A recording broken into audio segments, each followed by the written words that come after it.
Today I am going to discuss about the next question answers of chapter 10th light. So first question is find the focal length of convex mirror whose radius of curvature is 32 cm. हाँ जी student असी focal length find out करनी है convex mirror दी जिसका radius of curvature कितना है 32 cm है. So radius of curvature 32 cm. हाँ जी रजे असी positive क्यों लिया due to the convex mirror due to sign convention से करके. Then focal length find out करनी है. दैन साढ़े को फोकल लेंथ का फार्मूला की होएगा radius of curvature y2. Then radius of curvature 32 है. दैन असी 2 नाल डिवाइड करांगे. दैन साढ़े को आ जाएगा 16 सेंटीमीटर. मीनस फोकल लेंथ की होएगी 16 सेंटीमीटर होएगी. दैन साढ़े को एक question second A concave mirror produces 3 times magnified real image of an object placed at 10 cm in front of it. Where is the image located? हाँ जी स्टूडेंट जिहड़ा मतलब कि कनकेव मिरर है कोई ऑब्जैक्ट 10 सेंटीमीटर की दूरी ते पिया है. दैन असी उहदी जिहड़ा इमेज फॉर्म होएगी उसकी मैगनीफिकेशन जिहड़ी हैगी है 3 टाइम्स ज़्यादा होएगी एज कंपेयर टू ऑब्जैक्ट नालों. असी दसना है कि इमेज कित्थे लोकेट करेगी. इमेज की बनेगी रियल बनेगी इसलिए असी जिहड़ा एम की लवांगे वो नैगेटिव लवांगे. दैन यू की साडे कोले ऑलवेज नैगेटिव आंदा. दैन मैगनीफिकेशन की आ गई -3. दैन जिहड़ी ऑब्जैक्ट की दूरी है कनकेव मिरर तो -10 सेंटीमीटर. -10 सेंटीमीटर लिया बिकॉज ऑफ असी कहने कि कनकेव मिरर तो जिहड़ी दूरी है वो माइनस दे विच आएगी due to sign conventions. Then object then image जिहड़ी हैगी आ असी पता करनी है इमेज की दूरी. दैन साढ़े कोले की है M is equal to -v/u that is the image की दूरी ओवर ऑब्जैक्ट की दूरी. दैन रजे जो असी इस वैल्यूज़ पुट करांगे तो की आएगा -3 is equal to -b/-10. Minus नाल माइनस कट ऑफ हो गया. दैन 10 की आ जाएगा इधर आ जाएगा. दैन जो 10 3 नाल मल्टीप्लाई होएगा तो 30 माइनस दे की आ जाएंगे 30 आ जाएगी. इसका मतलब की होएगा वैल्यू ऑफ v जिहड़ी होएगी वो की होएगी 30 सेंटीमीटर होएगी on the same side of the mirror as that of the object.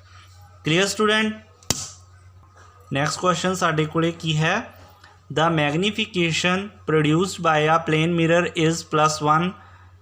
What does this mean. इसका मतलब की होएगा. हाँ जी रजे प्लेन मिरर की मैगनीफिकेशन कितनी है +1 है. इसका मतलब की होएगा. इसका मतलब होएगा image produced by plane mirror is virtual. Means virtual होएगी इरैक्ट होएगी and of the same size की होएगी एज ऑब्जैक्ट. हाँ जी स्टूडेंट इसका मतलब की है इमेज जिहड़ी होएगी वर्चुअल होएगी सीधी होएगी एंड सेम साइज की होएगी जिद्दां दा ऑब्जैक्ट होएगा. हाँ जी राजे असी नैक्सट क्वेश्चन देखांगे. An object 5.0 centimetre of length is placed at a distance of 20 centimetre in front of a convex mirror of radius of curvature 30 centimetre. Find the position of the image its nature and size. Then राजे असी मतलब कि image का nature भी देखना तो उसका size भी देखांगे. जिहड़ा कोई ऑब्जैक्ट है ऑब्जैक्ट की हाइट कितनी है 5.0 सेंटीमीटर है. Then height of object is equal to 5.0 centimetre. Then जिहड़ी ऑब्जैक्ट की दूरी है जिहड़ा पोल तो वो कितनी होएगी -20 सेंटीमीटर होएगी. You always negative. हाँ जी ड्यू टू इत्थे की है साइन कन्वेंशनस मीनस असी इत्थे कन्वैक्स मिरर की गल कर रहे हैं. दैन रेडियस ऑफ करवेचर की आएगा रेडियस कितना वा 30 सेंटीमीटर तो असी इत्थे 30 सेंटीमीटर लिखांगे. दैन साढ़े को असी फोकल लेंथ कढ़ांगे. फोकल लेंथ की है radius of curvature by 2 is equal to की है 30/2 तो साढ़े को की आ जाएगा 15 आ जाएगा प्लस. साढ़े को हुण फोकल लेंथ आ गई. दैन राजे असी की पता करनी आ असी जिहड़ी हैगी आ v पता करनी है मीनस इमेज की दूरी पता करनी है पोल तो. Then height of the image भी फाइंड आउट करांगे. सो साढ़े को मिरर फार्मूला की हुंदा 1/f is equal to 1/v + 1/u. साढ़े को मिरर फार्मूला है. दैन असी इत्थे जिहड़ियां हैगियां ने असी फाइंड आउट करना b. सो असी की करांगे v नूं इधर ही रख लांगे u नूं जदों उधर लैके जाएंगे तो की आ जाएगा 1/u की आ जाएगा माइनस का आ जाएगा. तो साढ़े को की बनेगा 1/b is equal to 1/f - 1/u.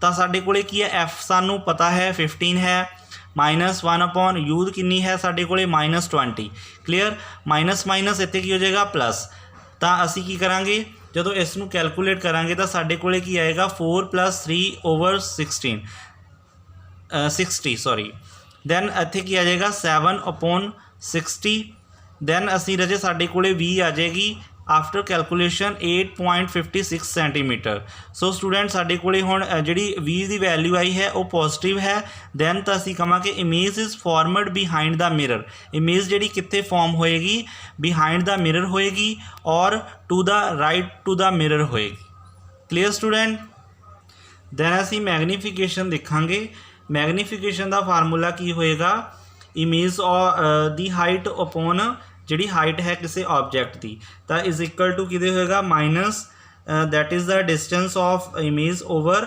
Distance of जिहड़ी हैगी साडे कोले ऑब्जेक्ट की दैन रजे असीं इत्थों हुण हाइट कड्ढनी है किहदी हाइट कड्ढनी है किसी पर्टिकुलर जिहड़ी इमेज फॉर्म हुई है उसकी हाइट कड्डांगे दैन हाइट इज़ इक्वल किहदे बराबर आ जाएगा -HV/U then height of object कितनी है 5.0 दैन बी असी 60 पता की दैन यू साडे कोले की आ गया सॉरी यू साडे कोले की आ गया 20 आ गया तो वी की वैल्यू की आ गई 60/7 जो जदों असी इसनूं कैलकुलेट करांगे रजे तो माइनस नाल साइन जिहड़ा हैगा माइनस नाल कट ऑफ हो जाएगा दैन 60.7 × 4 आ जाएगा दैन आफ्टर दिस कैलकुलेशन जो हाइट साडे कोले आएगी किसी जिहड़ी इमेज फॉर्म हुई आ ਉਹਦੀ कितनी हाइट होएगी 2.14 सेंटीमीटर आ जाएगी सो पॉजिटिव दे विच आई आ ये की इंडीकेट करदा कि इमेज की होएगी इरैक्ट होएगी and formed above the principal